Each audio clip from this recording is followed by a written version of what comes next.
कहिलेदेखि बुन्नु थाल्यो हौ?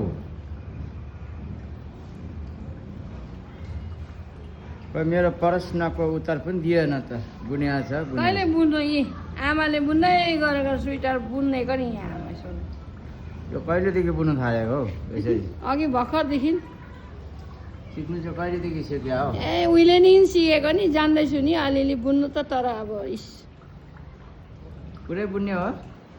अब यो आमाले बुनिसकेको अलिकति इन्डिङ गरेको मात्रै हो। त्यसो भए मेरो पनि बुनिदिने होला। हेरौँ न, धागो ल्याउनु नि, धागो आमा र म भएर बुनिदिइहाल्छ। त्यसो कहाँ हुन्छ त? ल्याइदिनु पऱ्यो नि धागो।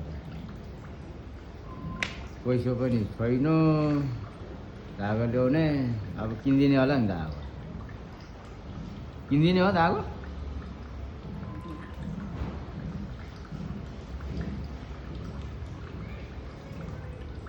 म आफै बुनिहाल्छु नि, म पनि बुन्छु नि।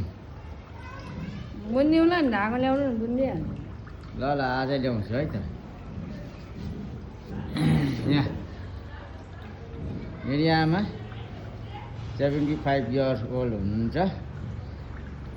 उहाँ चाहिँ सक्का गुरुजी हुनुहुन्छ।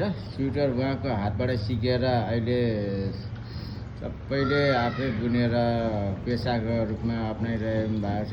उहाँ नै 45 सालदेखि 45 सालसम्म भएछ उहाँ स्वेटर बुन्नु थाल्नु भएको।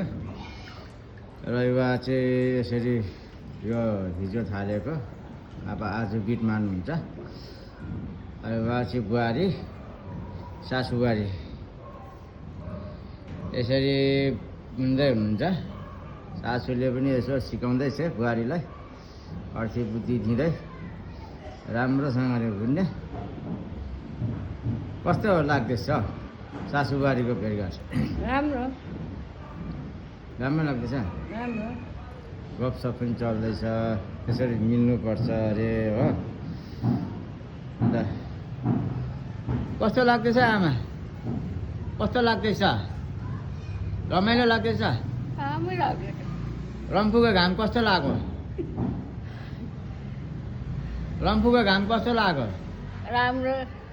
मेरो आमा चाहिँ अलि अब कान अलिकति कमजोर छ र अलिक राम्रो सुन्नुहुन्न, अलिक जोडले बोल्नुपर्छ।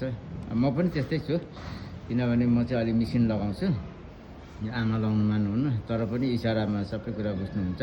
साङ्केतिक भाषा हामी आमा छोराको चाहिँ एउटा साङ्केतिक भाषा हुन्छ, त्यो हाम्रो हामी आफैमा बुझ्छौँ। साङ्केतिक भाषा भने के हो भन्ने कुरा चाहिँ हामी यो बुझ्छौँ नि। यो लाटा बहिराहरूको लागि चाहिँ यो एउटा भाषै हो। अरूको चाहिँ मुखबाट बोलिन्छ, कानले सुनिन्छ।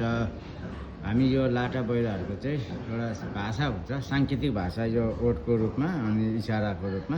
तर हामी रिसाउँदैनौँ, कसै चाहिँ रिसाउँछ, तर म चाहिँ रिसाउँदिनँ। मेरो आमा पनि कहिले रिसाउनुहुन्न, उहाँले सहजै बुझ्नुहुन्छ। धन्य छ मेरो आमालाई। यसरी भेट पनि हुन्छ, भेटघाट भइबस्छौँ हामी। उहाँले यसरी बुन्नुहुन्छ। 45 साल भन्नु चाहिँ कति वर्ष? भिडियो गरेको आज यो 75 वर्ष भयो। 30 वर्षदेखिको थाल्नु भएको होला। 30 वर्षको उमेरदेखि थाल्नु भएको हो? मैले जन्मेर 3 महिनादेखि थालेको भनेपछि त निकै भयो। निकै भएछ। 45 वर्ष भयो। 45 वर्ष भयो उहाँले बुन्नु थाल्नु। अझै पनि वर्ष पुगे। मैले 4 वर्ष। अझै पनि तगडै हुनुहुन्छ। मैले कति वर्ष पुग्यो हेर्दै गर्नुहोस् मेरो यो राज इन्टरटेनमेन्ट युट्युब च्यानलमा। साथै सब्सक्राइब पनि गरिदिनुहोस्। मेरो आमाको कामलाई मन पराइदिनु भएर लाइक गरिदिनुहोस्, कमेन्ट गरिदिनुहोस्, सब्सक्राइब पनि गरिदिनुहोस् उहाँको लागि। र फेरि पनि आउनेछौँ अनि अरू धन्यवाद।